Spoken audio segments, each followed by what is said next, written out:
ব্যাটিংয়ে নামলেন সাব্বির রহমান। একের পর এক বাউন্ডারি হাঁকিয়ে একাই জিতিয়ে দিলেন ম্যাচ। 210 স্ট্রাইক রেটে ঝড় তুলে বুঝিয়ে দিলেন ফুরিয়ে যাননি তিনি। এবার বিপিএল এ দেখা যাবে নতুন করে তাকে। আবারও ফিরবেন জাতীয় দলে। রাজশাহী ওয়ারিয়র্সের বোলারদের বিপক্ষে সাব্বির রহমানের এমন ক্যামিও ইনিংস নিয়ে বাকিটা জানবো রিপোর্টে। সাব্বির নামলেন একের পর এক শট খেলে ম্যাচ জিতিয়ে ঠিক এভাবেই সেলিব্রেশন করলেন, বুঝিয়ে দিলেন ফুরিয়ে যাননি তিনি। ঢাকা ক্যাপিটালসে যখন একের পর এক উইকেট হারিয়ে দিশেহারা, ঠিক তখন থেকেই ভক্তরা অধীর আগ্রহ নিয়ে বসেছিলেন কখন নামবেন সাব্বির রহমান। এরপর যখন ক্রিজে আসলেন চারদিকে তখন গর্জন শোনা যাচ্ছিল, আর ঠিক সেই মুহূর্তে চাপকে হাওয়ায় উড়িয়ে দিয়ে একের পর এক বাউন্ডারি হাঁকিয়ে ম্যাচ জিতিয়ে দেন ঢাকা ক্যাপিটালসকে।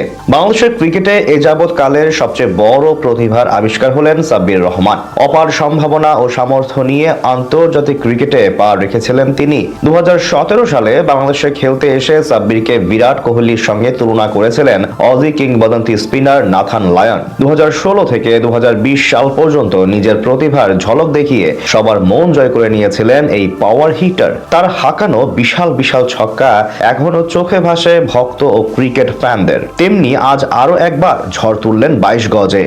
সেখানে ব্যাট করতে নেমে প্রথম বলে ডট দিয়ে পরে একটি সিঙ্গেল নেন সাব্বির। এরপর নিজের তৃতীয় বলে সন্দীপ লামিচনের পায়ের সামনে পড়া বল হাঁটু গেড়ে বসে স্লগ সুইপ খেলে ডিপ এক্সট্রা কভারের উপর দিয়ে 82 মিটার এক ছক্কা হাঁকিয়ে বাউন্ডারির খাতা খোলেন এই ব্যাটার। তখনই চারদিকে শুরু হয় গর্জন। গ্যালারিতে দর্শকরা সাব্বির সাব্বির বলে গলা ফাটানো শুরু করেন। এরপর 18তম ওভারের প্রথম বলে তানজিম হাসান সাকিবের বিপক্ষে আবারও ওই একই অঞ্চল দিয়ে আরো একটি বাউন্ডারি হাঁকান তিনি। এক নিমিষেই নিজেদের কাঁধের চাপ নিয়ে ফেলেন রাজশাহীর দিকে। ম্যাচ অনেকটাই চলে আসে ঢাকার হাতে, আর ম্যাচের শেষটা করলেন একদম নিজের স্টাইলে। দলের তখন প্রয়োজন ছিল মাত্র 5 রান, আর সেখানে লং অফের উপর দিয়ে চোখ ধাঁধানো এক ছক্কা হাঁকিয়ে ঠিক রাজকীয় ভাবে ম্যাচ শেষ করেন এই পাওয়ার হিটার। সাব্বির যেন এমন একটা সুযোগের অপেক্ষাতেই ছিলেন। বিপিএল আসলো আর প্রথম ম্যাচ খেললেন, আর সেই সুযোগটাই কড়ায় গন্ডায় কাজে লাগালেন। এখন শুধু প্রয়োজন এই ধারাবাহিকতাটা ধরে রাখা, তাহলেই সামনে জাতীয় দলের দুয়ার খুলে যাবে তার জন্য।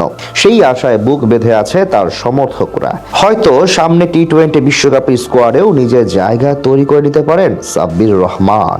সাব্বির নামলেন একের পর এক শট খেলে ম্যাচ জিতিয়ে ঠিক এভাবেই সেলিব্রেশন করলেন, বুঝিয়ে দিলেন ফুরিয়ে যাননি তিনি। ঢাকা ক্যাপিটালসে যখন একের পর এক উইকেট হারিয়ে দিশেহারা, ঠিক তখন থেকে ভক্তরা অধীর আগ্রহ নিয়ে বসেছিলেন কখন নামবেন সাব্বির রহমান। এরপর যখন ক্রিজে আসলেন চারদিকে তখন গর্জন শোনা যাচ্ছিল।